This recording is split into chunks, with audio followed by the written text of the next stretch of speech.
गणतीच माझी गुलामात होती, जिंदगीच माझी सलामत होती.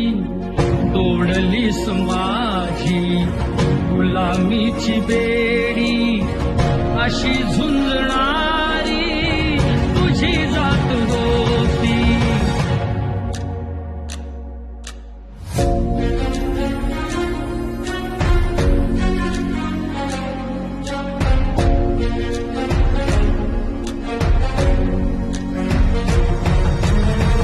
जरी संकटाची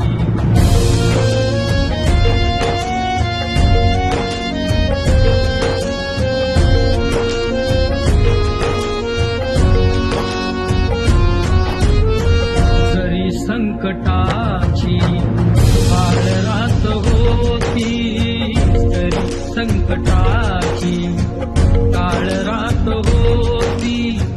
तरी भीमराया तुझी साथ होती. माणसाने माणसाला माणूस केले वागवावं, या साध्या गोष्टीनं पारखा झालेला आपला समाज. परंपरेच्या तळागाळात रुजलेल्या माणसांच्या उत्थानासाठी ज्याने प्रयत्न केले तो हा महामानव डॉक्टर भीमराव रामजी आंबेडकर. या महामानवाने आखलेला हा बुद्ध मार्ग आपल्याला पुढच्या हजारो वर्षांच्या वाटचालीसाठी दिशा दाखवत राहील.